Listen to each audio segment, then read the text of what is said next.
Hello everyone and welcome back to another video on my channel.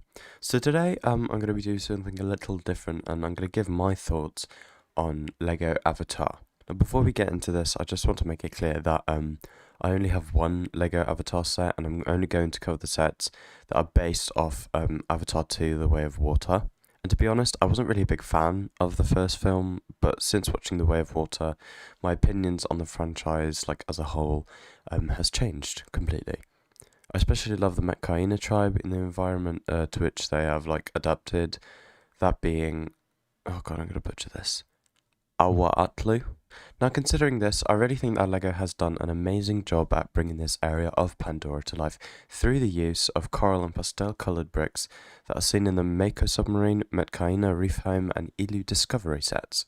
They have also brilliantly simulated an underwater environment through the use of a variety of different LEGO pieces such as, by the looks of it, purple carrots, coral blocks, and varied slopes of different vibrant colours, and surprisingly through the use of Technic as well. I also think that's something to admire about this wave as well, is that they've managed to make convincing underwater sets using solid plastic bricks, which are often sort of quite squarey, I suppose. But most of the sets have a little Technic piece which sticks out one of like mini terrain builds. And you can connect the main build through these Technic bits to the terrain to simulate like a floating creature or vehicle. And you can see that in the Mako Submarine and in the Ilu Discovery. Now that, along with the accurately designed architecture and creatures of the Pandoran Sea, I think results in an amazing representation of the Avatar world as we have seen in the films. Now this wave has also brought us some very nice molds to bring the sea creatures to life. Now the set I have, which is the Ilu Discovery, has a very nice mold for the Ilu's head with some yellow and white printing and 2 pairs of eyes. However, this one is one of the smaller sets, so details are a little more difficult to print. So I think I'm going to have a look at one of the larger sets. Now I don't have this, but the Payakan, the Tulkun, is easily one of my favourite sets. I just love the build. I think all the slips and square bricks put together have created an accurate body for the creature, and I don't know, I just really love it. I can't think of how to say how well I think the set has been done. I think the designers have nailed the body shapes without making it look too blocky as well, without making it look like too, I don't want to say chunky because it's a whale, but you know what I mean. Now you can see the head mold, which opens up accurately, to the Tolkien in the film, because they have like 6 sections or like 4 sections which open up all at once. But it also has details and markings spread across its headpiece, which further makes it more accurate to the Tulkun we see in the film. Something else we absolutely cannot ignore as well is the minifigures. Now, I just want to bear in mind I only have 2 minifigures, so I'm comparing this to like pictures I've seen on the LEGO website, but bear with me. So yeah, for the Avatar 2 sets, we've had both Metkayina and is it Omatakaya minifigures?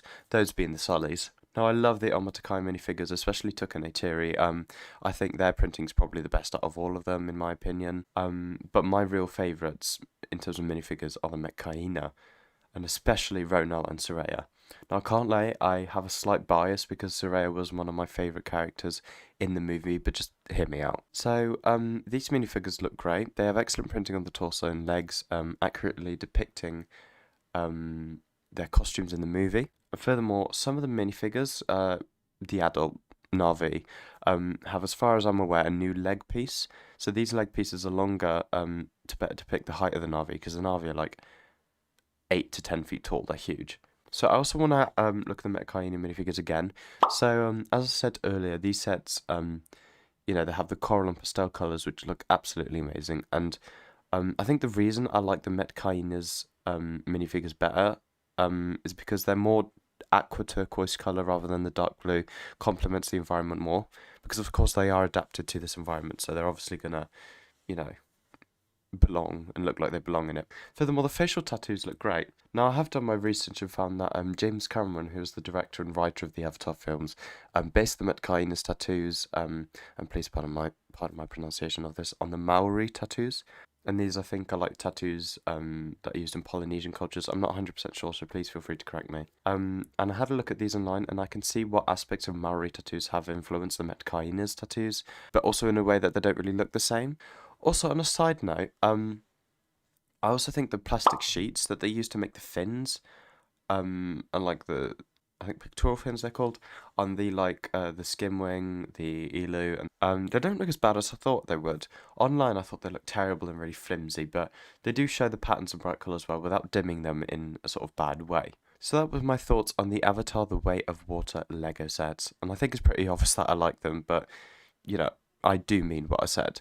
Let me know what you guys think of these sets in the comments section, and don't forget to leave a like and subscribe. And if you want me to do my thoughts on the Avatar 1 sets, let me know. And if there's anything good you guys like about the Avatar Way of Water sets that I've completely missed, please feel free to leave it in the comment section. And yeah, so I'll see you guys in the next video. Bye.